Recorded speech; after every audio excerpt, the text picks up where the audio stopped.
पूरे वर्ष में एक दिन ऐसा आता है, मकर राशि में सूर्य प्रवेश करता है तो उसे मकर संक्रांति कहते हैं। महाराज ध्यान दीजिएगा, पूरे वर्ष में एक दिन मकर संक्रांति का। हमारे हिंदू धर्म में ये दिन है, हमारे हिंदू धर्म में जो ये दिन है। अच्छा, कई लोग कहते हैं कि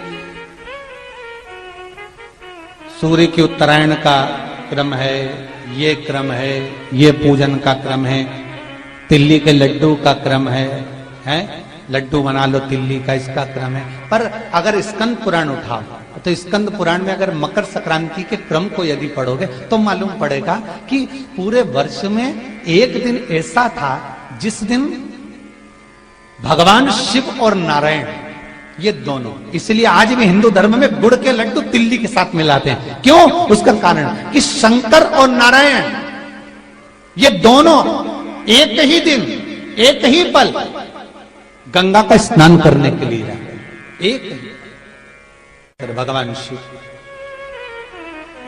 देखिए कितना कितना हमारे हिंदू धर्म में एक एक तिथि का, एक एक बार का एक एक महत्व है, उसको समझिए।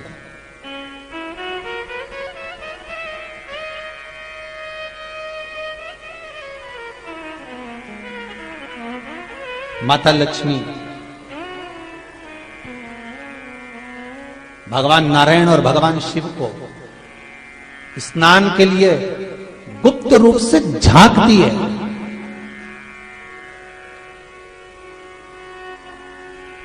तो भगवान विष्णु ने तिरछी दृष्टि में माता लक्ष्मी को देखा,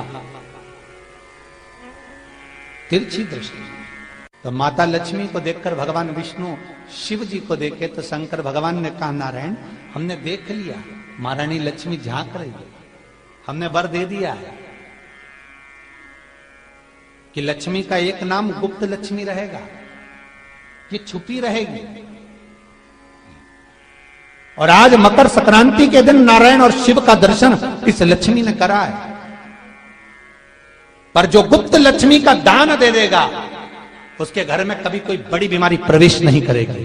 कैंसर जैसा रोग, किडनी और लीवर का रोग नहीं हो सकता। आज भी नियम है कि मकर संक्रांति के दिन एक लड्डू बनाया जाता है गुड़ और तिल्ली का, उसमें 1 का सिक्का, 2 का सिक्का या कोई लक्ष्मी उसमें फंसा दी जाती है और लड्डू को पैक कर कर किसी मंदिर में दान दे दिया जाता है। उसको कहते हैं गुप्त लक्ष्मी, जिससे घर में कोई बड़ी बीमारी प्रवेश न हो।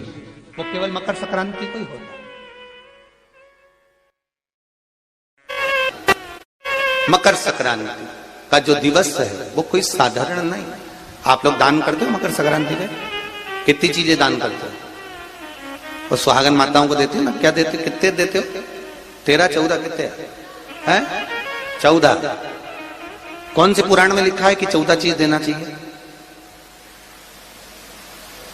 अरे बोलते जाओ जरा जल्दी जल्दी, बड़ी मुश्किल से तो पकड़ाई में आते हो तुम शिवरी नारायण वालों। 14 चीजें दान देना है। किस पुराण में लिखा है? कोई तुमसे पूछ सकता है तो महाराज आप कह सकते हो अग्नि पुराण में वर्णन आता है।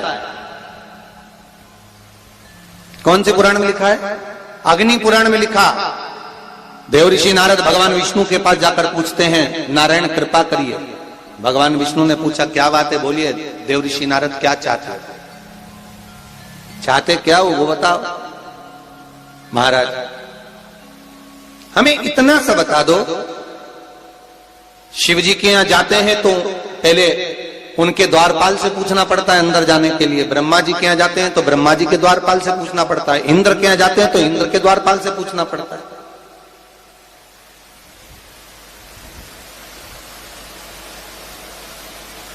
हम जितनी भी जगह जाते हैं तो कोई ना कोई द्वारपाल से हमें पूछना पड़ता है अंदर जाने के।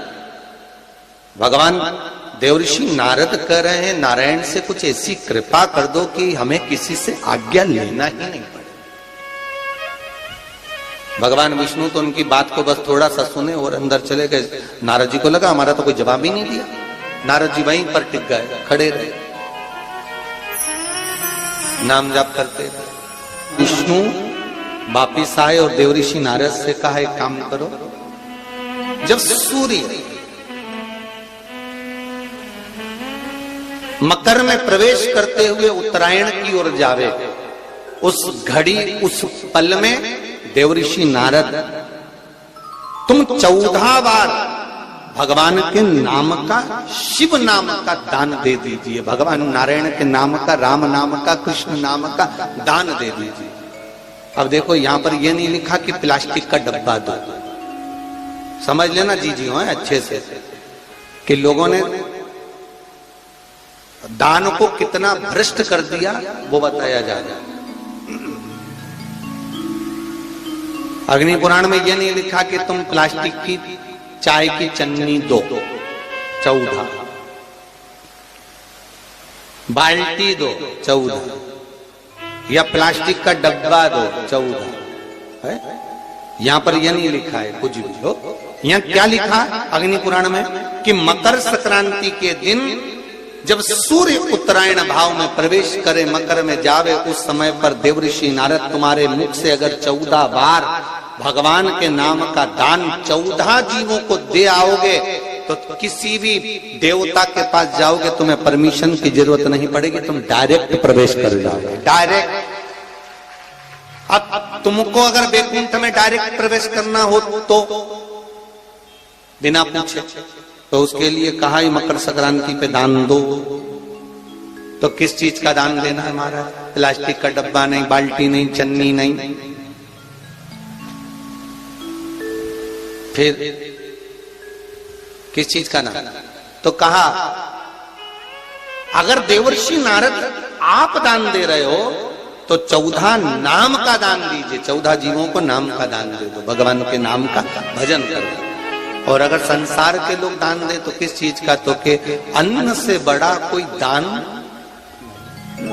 अन्न से बड़ा कोई दान। श्री शिवाय नमस्तुभ्यम। हर हर महादेव। गुरुजी द्वारा बताए गए उपाय को विश्वास के साथ जरूर करें और कमेंट में श्री शिवाय नमस्तुभ्यम जरूर लिखें। Thanks for watching.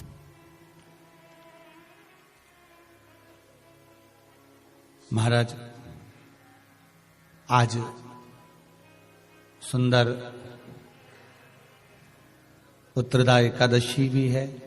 आप सभी को बाबा देव अधिदेव महादेव की इस सुंदर आनंदमय पुत्रदा एकादशी के लिए भी बहुत बहुत साधुवाद, बधाइयाँ। अपने जीवन को सार्थक बनाने का प्रयास करिए, भगवान की भक्ति में डूबने का प्रयास करिए और जितना बन सके उतना भगवान की भक्ति में डूबने का प्रयास करिए। मंगल परिवार, गुप्ता परिवार, ऑस्ट्रेलिया का शर्मा परिवार,